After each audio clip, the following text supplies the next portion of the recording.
रसूल फ़क़त ताला जिसने हज़रत मोहम्मद सल्लल्लाहु अलैहि वसल्लम की इताअत की, यकीनन उसने अल्लाह ताला की इताअत की। जनाब सदर, मौजूद अज़ाज़ा कराम, मौजूद सामीन और मेरे मकतब साथियों, अस्सलामु अलैकुम व रहमतुल्लाहि व बरकातुहू।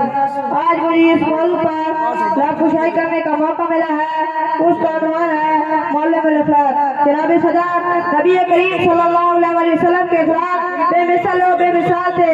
आप सल्लल्लाहु अलैहि वसल्लम की सीरत और जिंदगी में इखलाक की उधर शिद्दत है बाबा, जिसने पूरी दुनिया को फतह करने में अवालीन की दाद किया।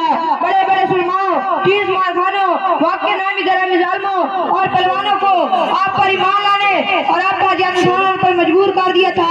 यही तो वजह है कि जो एक बार आप सल्लल्लाहु अलैहि वसल्लम की ज़ियारत कर लेता, आपका गिरविदा फिदाकार हो जाता। यही नहीं बल्कि कुरान और अव्वल ताज़े आपकी तारीफ और तौसीफ कर रहा है। हज़रत उम्मी आयशा का फरमानिश है कि सहाबा किराम रज़ियल्लाहु तआला अन्हुम ने आप सल्लल्लाहु अलैहि वसल्लम के अखलाक के मुतालिक पूछा, तो आपने फरमाया काना फॉलो कुरान कि नबी करीम सल्लल्लाहु अलैहि वसल्लम के अखलाक का मुकम्मल कुरान है।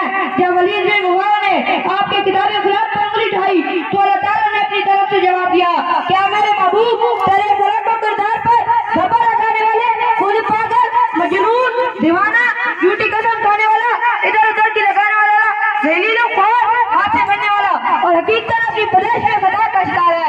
आइए आपके अखलाक के मुतालिक चंद ताबनाक गोशे हदीस और असार की रोशनी में समाअत फरमाएं। आपने कभी किसी को डांटा नहीं। हज़रत अनस रज़ियल्लाहु तआला बयान करते हैं कि मैंने आप सल्लल्लाहु अलैहि वसल्लम की 10 साल खिदमत की। आप सल्लल्लाहु अलैहि वसल्लम ने मुझसे कभी उसने फरमाया मैं जिस काम को करता था मुझे नहीं फरमाते कि तुमने ये काम क्यों किया, और मैं जिस काम को छोड़ देता था मुझे ये नहीं फरमाते कि तुमने ये काम क्यों नहीं किया। हज़रत आयशा रज़ियल्लाहु तआला अन्हा फरमाती है कि एक शख्स जो अपने कबीले का बुरा आदमी था, आप सल्लल्लाहु अलैहि वसल्लम की बारगाह में हाजिर हुआ तो आप सल्लल्लाहु अलैहि वसल्लम ने उससे नरमी से बात की। आप रज़ियल्लाहु तआला ने फरमाया या रसूलल्लाह सल्लल्लाहु अलैहि वसल्लम इतने बुरे आदमी से इतनी नरमी से बात की, क्या वजह है।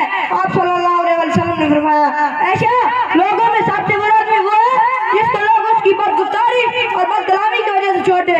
आप सब दिल और बदमिजाज ना थे, ना बदगुफ्तार थे, ना किसी के यूं बयान करते थे, आप बस दुगरार और बेमकसद कामों में नहीं पड़ते थे, ना किसी की सुनते थे, ना किसी की मजम्मत करते थे, ना किसी की पोशीदा चीज मालूम करते, बस वही बात करते जिस पर सवाब मिलने की उम्मीद होती। अगर कोई अजनबी आदमी आपसे सख्ती से बात या सवाल करता तो आप सबर कर लेते। हज़रत अली रज़ियल्लाहु तआला अन्हु बयान करते हैं कि एक यहूदी था, उस यहूदी से आप सल्लल्लाहु अलैहि वसल्लम ने कुछ कर्ज ले रखे थे। एक दिन यहूदी ने तकाजा किया तो आप सल्लल्लाहु अलैहि वसल्लम ने फरमाया ऐ यहूदी, इस वक्त तक मेरे पास कुछ नहीं है कि मैं तुम्हें दे सकूं। यहूदी ने कहा मैं उस वक्त तक यहाँ से नहीं जाऊंगा जब तक आप मुझे कर्ज अदा नहीं करेंगे। आप सल्लल्लाहु अलैहि वसल्लम ने फरमाया ऐसी बात है तो मैं तुम्हारे पास बैठे रहता हूँ। हत्ता कि आपने फजर, ज़ोहर, असर, मगरिब, इशा पढ़ ली। एक दिन गुजर गया, दूसरे दिन सहाबा ने उस यहूदी को सदका करना चाहा तो आप सल्लल्लाहु अलैहि वसल्लम ने फरमाया ऐ मेरे सहाबा, मेरे रब ने मुझे किसी जिम्मा वगैरह पर जुल्म करने से मना फरमाया। आखिर में मुंशी नाज़िर खान ने क्या खूब कहा, उजाला दिन का वो मेरे कामिल शब का माए तमाम आया, मिटा अंधेरा तमाम आलम से सूरे रब्बे तमाम आया, उको हलम हो या का मेरा जुदू सदा का मरता खजाने रहमत के साथ लेकर मुस्लिम का इमाम आया, सुना जो गुल के अमल का रफ्ता उठी निगाह है शफीए माशर, इधर रहीमी को जोश आया, उधर फजल सलाम आया, हमारा लेना